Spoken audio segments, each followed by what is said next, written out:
The sound of splintering cedar is not what a man expects to hear at 6 in the morning, especially not when it's followed by the high-pitched shriek of tortured steel. Yet there it was again. For the 5th time in 2 weeks, the gate I'd built with my own 2 hands was being violated. I didn't even need to look. I knew the source of the chaos. A gleaming pearl-white luxury SUV, driven by a woman who treated my property line like a minor inconvenience on her way to a sale at the Pottery Barn. Her name was Beatrice Vanderbilt. But in the sprawling, meticulously manicured suburban kingdom of Whispering Pines estates that bordered my land, she was known simply as the Queen. To her, my ranch wasn't a home or a sanctuary. It was a shortcut, a 10-minute time saver on her daily commute. She didn't ask. She didn't wave. She just drove, straight through, with the imperious glare of a monarch who believes the world is her personal driveway. The first time I chalked it up to a GPS error. An honest mistake. The second time I saw the smug tilt of her chin as she barreled past, and I knew it was a test. By the 3rd, 4th, and now 5th time, it was no longer a test. It was a declaration of war. What Beatrice didn't know, what she couldn't possibly comprehend from behind the tinted windows of her climate-controlled bubble, was that I was a retired combat engineer. I spent 30 years of my life designing fortifications and overcoming obstacles far more formidable than an HOA president with a superiority complex. She thought she was just breaking a gate. She had no idea she was poking a bear, and I was about to build a den she couldn't possibly breach. She was busy playing queen of her little kingdom. I was busy designing a trap she would never, ever see coming. Before we dive headfirst into the schematics of my revenge, do me a quick favor and drop a comment below telling me where you're watching from and what time it is in your corner of the world. It's always fascinating to see how far these stories travel. Now, where were we? Ah, yes, the dream. When I bought Coyote Creek Ranch, I was buying peace. That's what the deed should have said. Not 200 acres of rolling hills and oak trees, but 200 acres of pure, unadulterated quiet. After 3 decades in the service, deploying to places where the silence was only ever broken by things you wish you could forget, I wanted a different kind of quiet. The kind filled with the lowing of cattle at dawn, the rustle of wind through tall grass, and the satisfying thud of a well-built gate closing at night. My last post of duty had been in a city, a concrete jungle of noise and regulations. I'd had enough of sirens, enough of neighbors I never met, and most of all, enough of rules telling me how to live my life. I wanted freedom. I wanted to breathe without some clipboard-wielding bureaucrat measuring the height of my lawn. Coyote Creek Ranch was my escape hatch. It sat on the very edge of civilization, nestled against the sprawling, homogeneous suburb of Whispering Pines Estates. Whispering Pines was an HOA-governed territory, a place with more bylaws than the U.S. Constitution. They had rules about the precise shade of beige your house could be painted, the acceptable species of flowers for your garden, and, I kid you not, the maximum allowable weight for a pet dog. Luckily, my deed was ironclad. My property line was the Rubicon. I was outside their jurisdiction, a sovereign nation of one. I wasn't in their HOA, I didn't pay their dues, and I certainly didn't have to answer to their president. The boundary between my world and theirs was marked by that cedar gate, a heavy rustic arch I'd designed and built myself, with hand-forged iron hinges and posts sunk deep into the Texas soil. It wasn't just a gate. It was my line in the sand, a physical manifestation of my hard-won independence. And damn was I proud of it. I hadn't even been there a month when I first met her. Beatrice Vanderbilt. She pulled up in that pristine white SUV, the kind that had never seen a speck of mud in its life. She slowed, her window gliding down with an electric whir. She was the picture of suburban royalty, a perfectly coiffed blonde bob that looked like it would shatter in a strong wind. Sunglasses the size of dinner plates and a diamond tennis bracelet that glinted menacingly in the sun. She offered a smile that was all teeth and no warmth. "Lovely place," she said, her voice dripping with the kind of condescending sweetness one might use on a child. "Thanks," I replied, leaning on my shovel. I was mending a patch of fence, enjoying the simple, honest labor. She surveyed my property, her gaze lingering on the slightly overgrown pasture and the rustic, unpainted barn. I could almost hear the gears turning in her head, calculating the dozens of HOA violations I represented. Then, without another word, she turned her wheel, pressed the gas, and drove right through my closed but unlatched gate. The hinges screamed in protest. The heavy cedar beam scraped a long, ugly gash in my gravel driveway. Before I could fully process the sheer audacity of what had just happened, she was halfway across my northern pasture, kicking up a plume of dust like she was leading a cavalry charge. I stood there, shovel in hand, utterly dumbfounded. My first thought, my charitable thought, was, maybe she's lost. Maybe her fancy navigation system told her my ranch was a through road. But the look on her face as she glanced in her rearview mirror, that dismissive, entitled half-smirk, told a different story. No, this wasn't a mistake. This was a statement. I spent that evening repairing the gate, my initial shock curdling into a slow-burning anger. I reinforced the hinges, re-leveled the posts, and muttered a string of curses under my breath that would have made my old drill sergeant blush. I decided to give her the benefit of the doubt just once. A fluke. A case of extreme bad manners from someone who believed the world revolved around her. I hoped foolishly that it wouldn't happen again. Of course it did. A week later, it was almost a carbon copy of the first incident. I was on the porch enjoying a glass of iced tea when I heard the familiar low growl of her approaching SUV. I watched as she made the turn off the main road, not onto the winding paved lane that led into the heart of Whispering Pines, but directly onto my gravel drive. She didn't even slow down this time. She barreled towards my gate like it was a finish line ribbon. Crunch. The gate swung violently open, the latch splintering. I jumped up from my chair, waving my arms. "Hey, that's private property," I shouted, my voice swallowed by the roar of her engine. Her response was a sound I would come to loathe, a short, derisive laugh. She leaned her head out the window, her oversized sunglasses still firmly in place. "It's a community easement, darling," she yelled back, the words floating on the cloud of dust she left in her wake. Then she was gone, disappearing over the rise in my pasture. Community easement? My blood began to boil. I knew my deed and the property survey like the back of my hand. I had spent weeks with the county clerk before closing, ensuring there were no encumbrances, no rights-of-way, no shared access points. There was no easement. There was no shared road. There was no right for anyone, let alone the queen of the beige houses, to use my land as a shortcut. But she said it with such absolute, unshakable confidence, like it was a commandment handed down from the HOA gods themselves. That night, I drove into town for supplies. The local feed and seed is the town's unofficial community center, and as I was paying for a bag of sweet feed, I mentioned the incident to Gus, the old-timer who ran the place. Gus had a face like a weathered road map and had forgotten more about this county than I would ever know. He stopped ringing me up, spat a stream of tobacco juice into a nearby can, and shook his head slowly. "You got Beatrice Vanderbilt driving through your land, have you?" "Afraid so," I replied. "Calls it a community easement." Gus let out a gravelly chuckle. "That woman would call a hurricane a community breeze if it got her what she wanted." "Good luck with that, son. She runs that HOA like her own private fiefdom. Folks over there have been fighting her for years on everything from fence heights to garbage can placement. She'll bleed you dry with fines and complaints if you ain't careful. Best advice I can give you, just leave the gate open. It ain't worth the fight." I didn't like that advice. Not one bit. Let her be. Let her tear down my property week after week because it was easier than standing up for myself. Not on my land. Not in my lifetime. That wasn't the man my father raised, and it sure as hell wasn't the soldier the army had trained. The third time it happened, I was ready. I was stacking firewood near the barn when I heard her coming. I dropped the logs and marched out to the driveway, planting myself directly in front of the gate. I stood there, arms crossed, as her white SUV came to a halt just inches from the cedar beams. She killed the engine, and the sudden silence was deafening. She rolled down the window, a smirk playing on her lips. "You really ought to keep this open," she said, her tone light and airy, as if she were commenting on the weather. "It's a terrible inconvenience." "This is my gate," I shot back, my voice low and steady.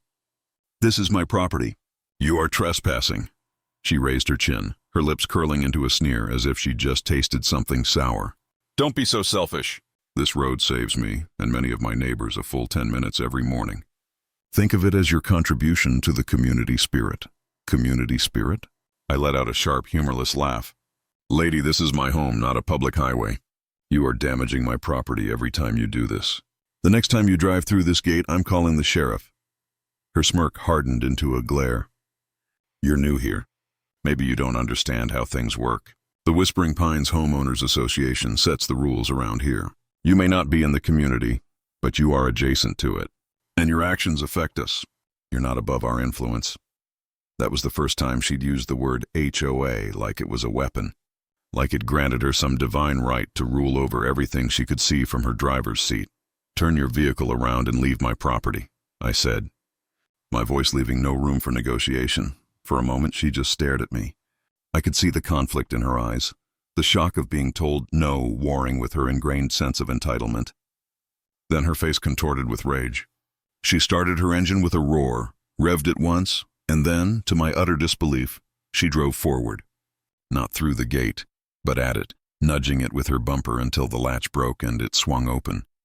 Then she sped through, dust and gravel spraying my boots. I stood there, shaking with a fury I hadn't felt in years. I repaired the gate again that night, but it wasn't about cedar and hinges anymore. It was about principle. Every splinter felt like a personal insult. Every dent in the wood was her laughing in my face. The worst part? Her little act of rebellion was contagious. A few days later, I saw a convoy. Beatrice's SUV in the lead, followed by a maroon minivan with an HOA board member sticker on the bumper and a silver sedan that belonged to the HOA treasurer. They cruised across my land like they were on a Sunday drive, waving at each other and then waving at me as I stood on my porch, as if I were just the quaint local groundskeeper. A week after that, I found an envelope tucked into my mailbox. It wasn't from the post office.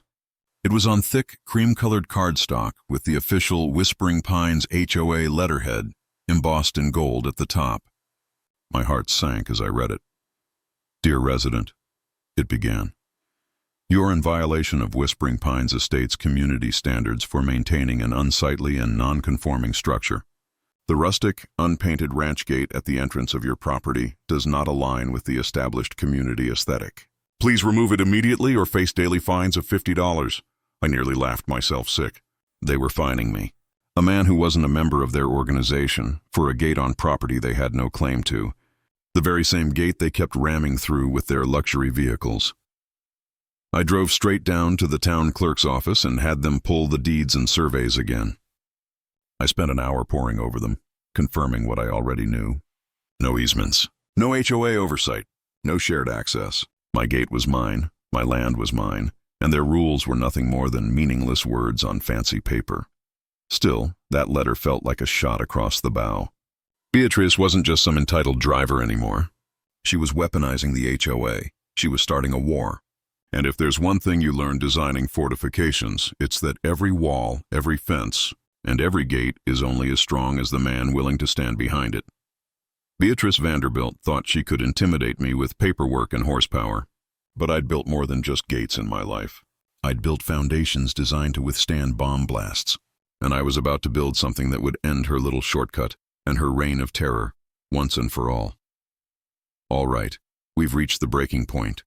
The moment a man decides he's been pushed too far. Before I walk you through the design and construction of the trap that would become the stuff of local legend, if you're enjoying this story, please take a second to hit that like button. It really helps the channel out. And if you're new here, consider subscribing and ringing that notification bell so you don't miss the epic conclusion. Okay, let's get back to it. It's time to build a fortress. I woke up before dawn the next day with a sense of clarity I hadn't felt in weeks. The anger had cooled and solidified into something much harder and more useful: resolve. Enough was enough. Beatrice and her little HOA posse thought they had me cornered. They thought they could bully, fine, and ram their way to victory. But they'd forgotten one simple, crucial fact about their new neighbor. I wasn't a man who folded. I was a man who built. For 30 years, my job had been to solve problems with steel, concrete, and ingenuity.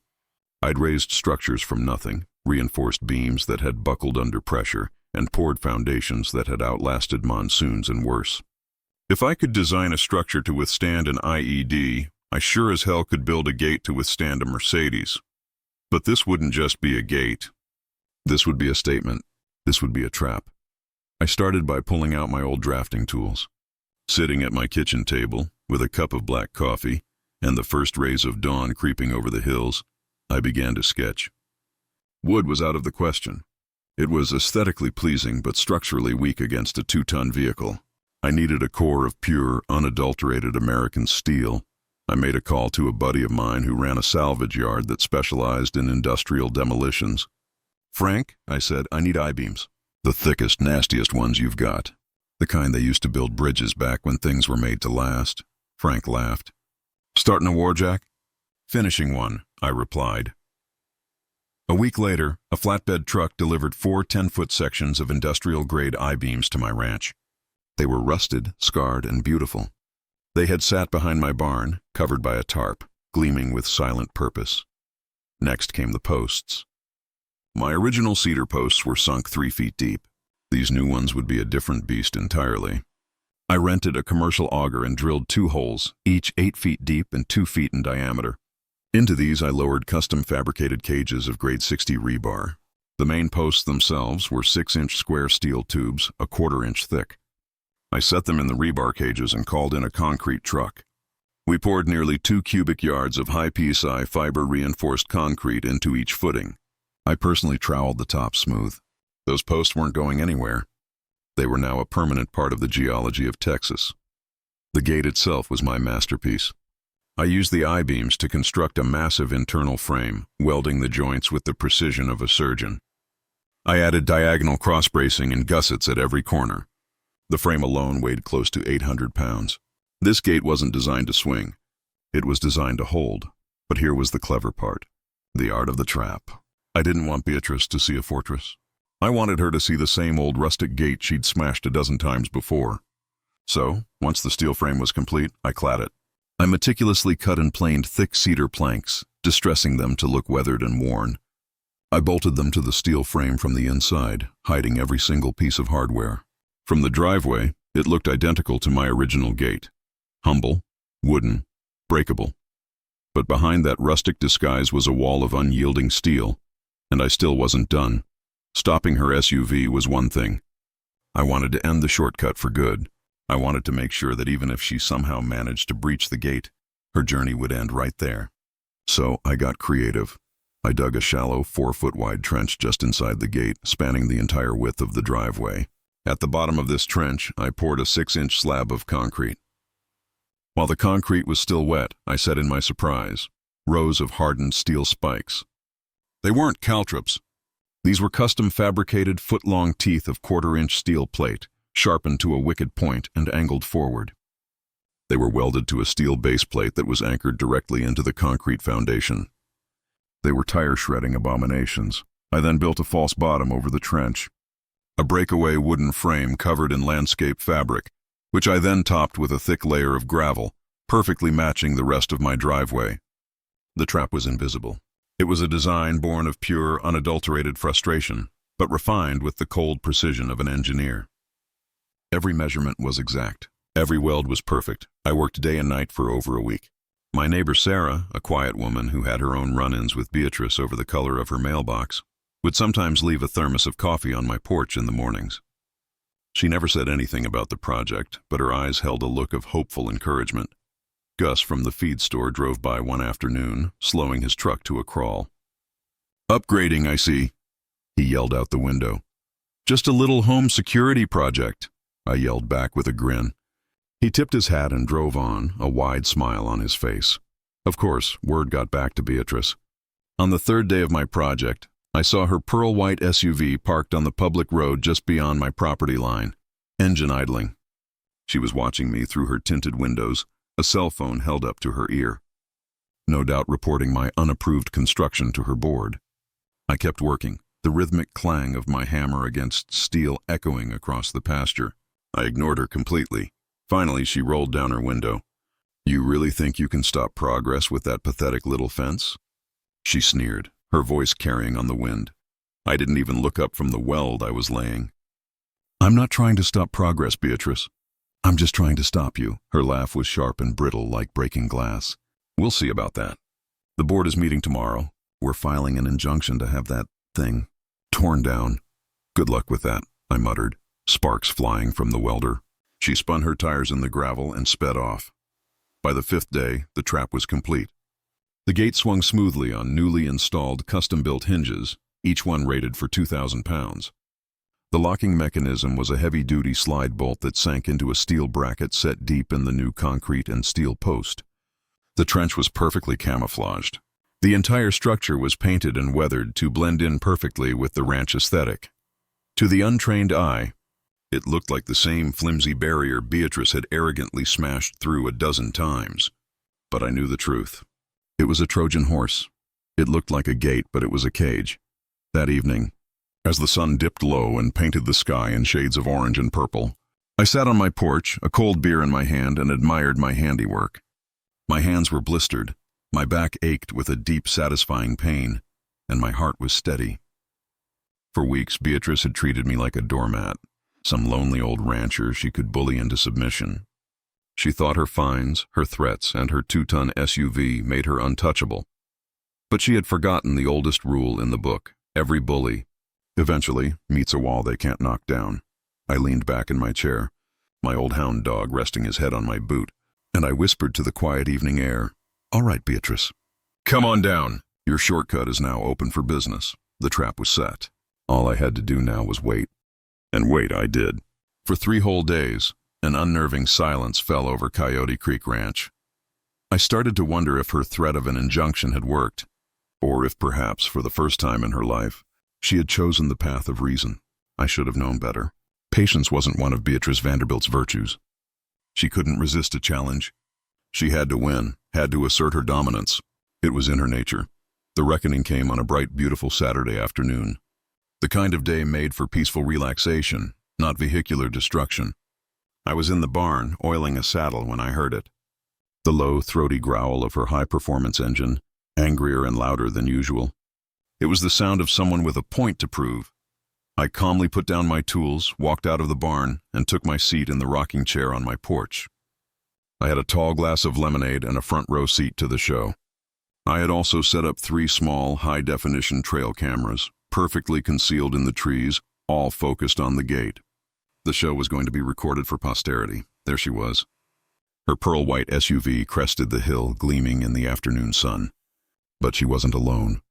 Behind her, like loyal vassals following their queen into battle, were 2 other vehicles: the HOA treasurer's maroon minivan and another board member's black sedan. A convoy of arrogance. Beatrice didn't slow down. Not one bit. In fact, she sped up. She was probably doing 50 by the time she reached my property line, a manic grin plastered on her face. This wasn't just about taking a shortcut anymore. This was a performance.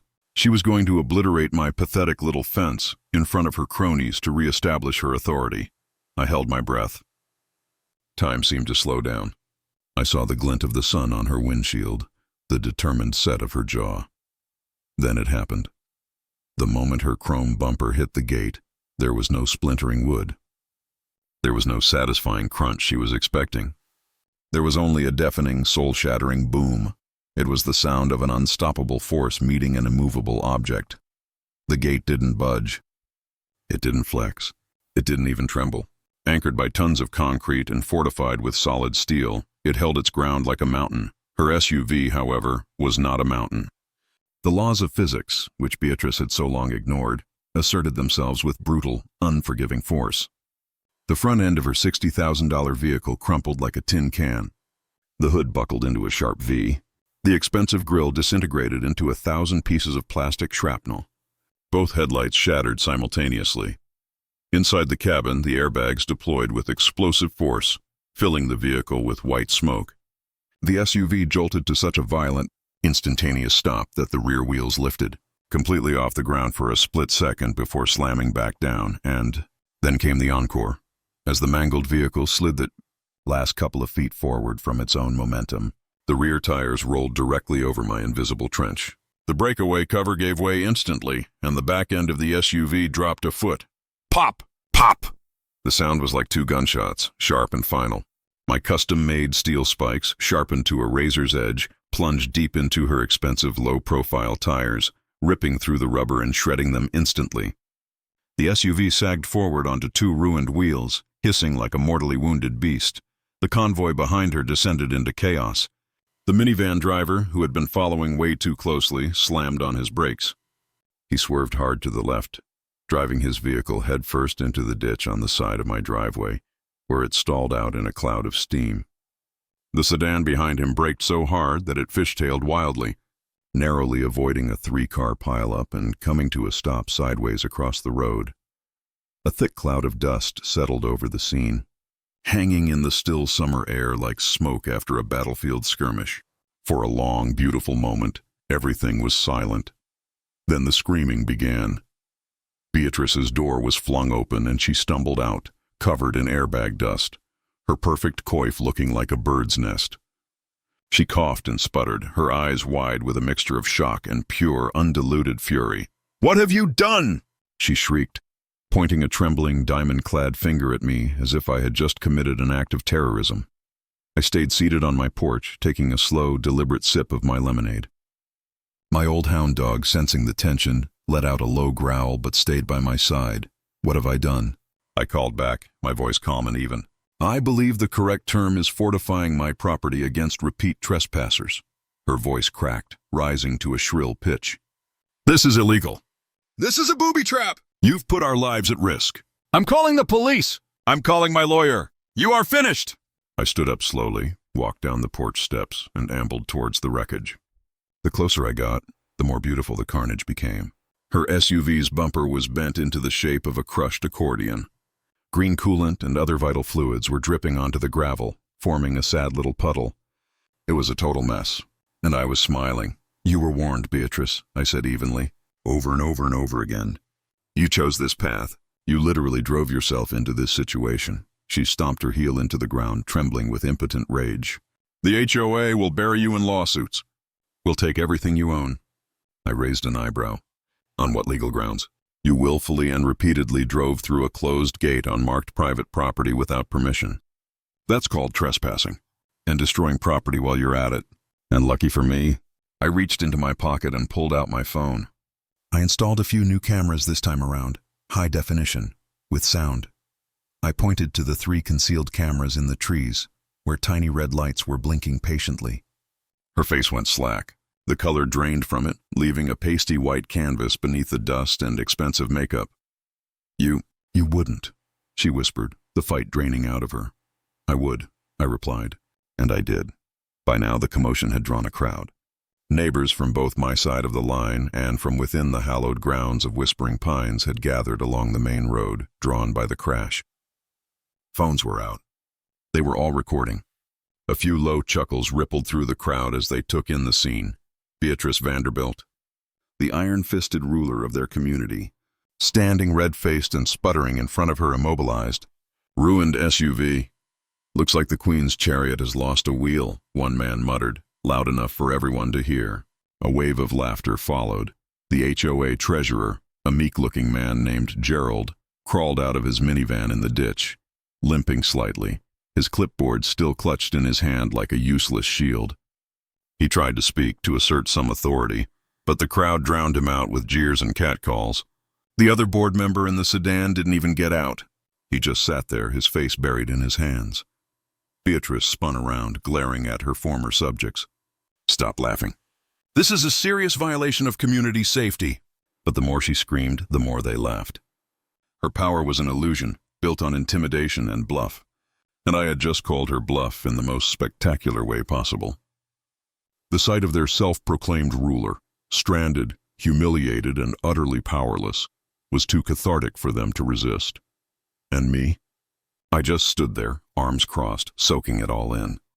The sheriff arrived about 20 minutes later, lights flashing. He was a big man with a weary look in his eyes, the kind of look a man gets when he's seen too many neighborhood disputes. He stepped out of his cruiser, surveyed the scene with a long, slow whistle, and then looked at me. "What in the blazes happened here, Jack?" Before I could answer, Beatrice ran to him like a child tattling to a parent. "He did this, that man. He set a trap. He sabotaged the road. He could have killed us." The sheriff turned to me, an eyebrow raised. "That true?" I shook my head slowly and calmly. "Sheriff, this isn't a public road. It's my private driveway. I have the deeds and surveys to prove it. For the last 2 months, this woman and her friends have been repeatedly trespassing and destroying my gate. I've verbally warned them. I've filed complaints. Nothing worked. So I reinforced my gate. That's it. I built a stronger gate on my own property. They're the ones who decided to drive into it at 50 miles an hour. And the entire incident, along with the dozen previous incidents, is all recorded on those cameras. Beatrice's jaw dropped. "You can't—" "Ma'am," the sheriff interrupted, his voice sharp and suddenly devoid of patience. "I've had more than a few calls about you and your HOAs. Creative interpretation of property lines. If these cameras show what he says they show, then you're the one who's in a heap of trouble for reckless driving, trespassing, and destruction of property." The crowd of neighbors let out a ragged cheer. Phones were held high, recording the downfall of the tyrant. Beatrice's face went from crimson to ashen. Her eyes darted from me, to the sheriff, to the neighbors, her little kingdom crumbling around her in real time. For the first time since I'd met her, she was completely, utterly speechless. I walked up to her crumpled SUV, tapped the hood with my knuckles, and said, "Loud enough for every phone camera to pick up. Shortcuts closed permanently." "Beatrice." The crowd erupted in laughter and applause. Whistles echoed down the road. It was the sound of a community liberating itself. As the tow trucks arrived to haul away her convoy of shame, I knew this wasn't the end. People like Beatrice don't just accept defeat. Humiliation doesn't teach them a lesson. It just makes them more vicious. And I was right. The very next morning I was served. A man in a cheap suit handed me a thick envelope. The HOA was suing me for reckless endangerment, destruction of their property, the SUV, and the willful obstruction of a long-established community easement. They were demanding I not only remove my menacing and dangerous gate permanently, but also pay for the emotional distress and physical damages suffered by Beatrice and her board members. The cherry on top? They wanted me to cover the full repair costs of her luxury SUV, a bill that would surely run into the tens of thousands. I laughed so hard I nearly spilled my coffee. Then I called an attorney, a sharp-eyed woman named Martha, who had a reputation for eating HOAs for breakfast. She spread the documents on her desk, a smirk growing on her face. "Classic HOA overreach," she said. "Narcissistic leadership, a sense of untouchable power, and a complete disregard for actual law. They're banking on you being too scared and too poor to fight back." "Well, folding isn't in my vocabulary," I replied. Martha's smirk turned into a grin. "Good, because we're not just going to defend. We're going to attack. I'm filing a countersuit. Trespassing, vandalism, harassment, conspiracy, and attempted fraud through the issuance of false fines. And with your video evidence, we're going to own them." When Beatrice realized I wasn't backing down, she doubled down. She organized a protest. Her and a few of her remaining loyalists stood outside my gate with pre-printed signs, "Safety, not surliness," and "Down with the dangerous gate." They shouted slogans through a megaphone loud enough for the whole county to hear, but the tide had turned. The video of the crash had been leaked and was making the rounds on local social media. People didn't see a dangerous recluse. They saw a man defending his home. The protest was a failure. More people showed up to support me, bringing me coffee and donuts, than showed up to support her. The court hearing was where it all truly unraveled. Beatrice arrived in a power suit, armed with binders full of HOA regulations, her board members trailing her like nervous ducklings. She strutted into the courtroom as if she owned it.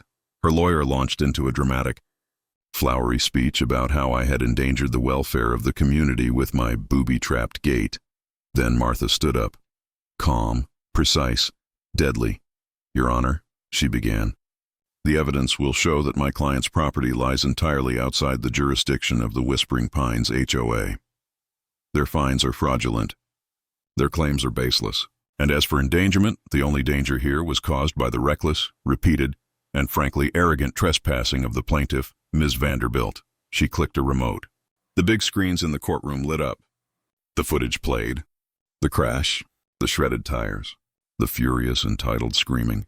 Then the earlier clips. Every single time she'd rammed the gate. Every smug look. Every shouted community easement. The courtroom was buzzing. The judge watched, his expression growing more and more grim.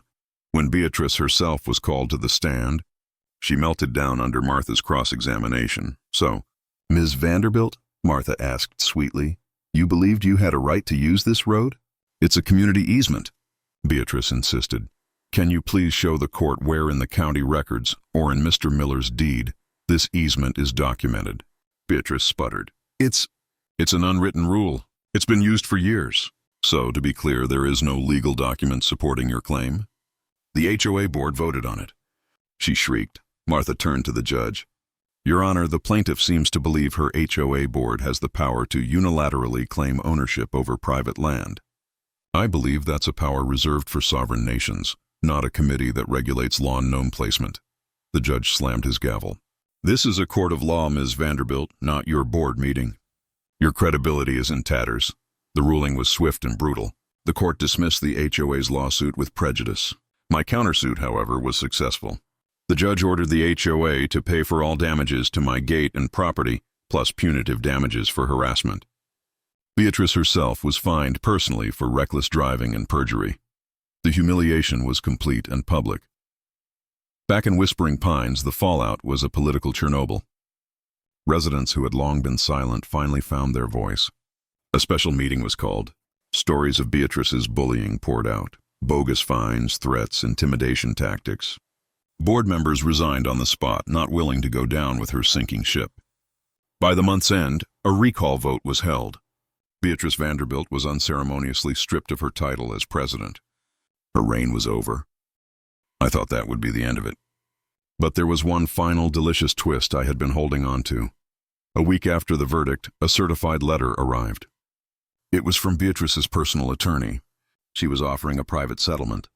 She would drop any potential appeals if I agreed to take down my menacing gate and allow limited emergency-only community passage. She was still trying to win. Still trying to claw back some semblance of control. I sat down and wrote her a response. A single page, 2 sentences long. There is no community easement. Per the county records I have attached, my deed includes full ownership of the half-mile gravel road leading to my gate. See, here's the twist. All this time, while Beatrice was screaming about her right to use the road, she had been trespassing from the moment her tires left the pavement of the main street. I didn't just own the ranch. I owned the access road itself. It was my private drive, deeded to me, paid for in full. She had been a guest on my property long before she ever reached my gate. I had been holding on to that ace, that loaded gun, waiting for the perfect moment. And this was it. When Beatrice received my response, the final meltdown was apparently spectacular. According to my neighbor Sarah, she stormed out of her house, waving the letter, and screamed at the sky for a full 5 minutes. And then, she was gone. A for sale sign appeared on her perfectly manicured lawn a week later. She couldn't stand to live in a kingdom where she was no longer the queen. With Beatrice gone, a strange and wonderful thing happened in Whispering Pines. The oppressive atmosphere lifted. People started planting non-approved flowers. They put their garbage cans out an hour early. A sense of freedom returned in me. My ranch finally became the sanctuary I had always dreamed it would be. The gate stands to this day, a silent, powerful monument not just to my victory, but to a principle. It stands tall and strong, guarding not just my land, but my peace and my dignity. Every time I swing it open to drive into town, I smile. Not just because I won, but because I did it the right way. I didn't stoop to her level of intimidation and lies. I simply built something unbreakable, stood my ground, and let the truth do the rest. Sometimes justice doesn't arrive in the form of a sheriff or a judge. Sometimes it arrives in the shape of a well-built gate. A gate that refuses to fall, no matter how hard arrogance and entitlement try to break it down. And for me, that was the sweetest victory of all. Looking back now, I realize this story wasn't just about a gate, an SUV, or even a woman named Beatrice. It was about boundaries, and the courage it takes to defend them. Life is always going to have people like her. People who think the rules don't apply to them. People who will try to push past your lines, laugh at your warnings, and act like your no means nothing. They will test your patience. They will push and push until you either break, or you build something stronger. I chose to build. And that's the lesson I want to leave with you today. In your life, your gate might not be made of wood and steel. It might be your time, your energy, your mental health, your dignity, your peace of mind. But whatever it is, don't let anyone trample through it just because they think they can. Set your boundaries. Reinforce them with resolve. And when someone refuses to respect them, don't back down. Because at the end of the day, respect isn't given, it's earned. And sometimes you have to demand it by building a wall they simply cannot breach. So, I'll ask you this. What's the gate in your life that you need to protect? Drop your answer in the comments below. I'd love to read them. And if you enjoyed this story of sweet, sweet revenge, please smash that subscribe button and hit the bell so you don't miss the next one. Trust me, there are plenty more tales of battles against entitled neighbors, Karen dramas, and righteous victories coming your way. Thanks for watching.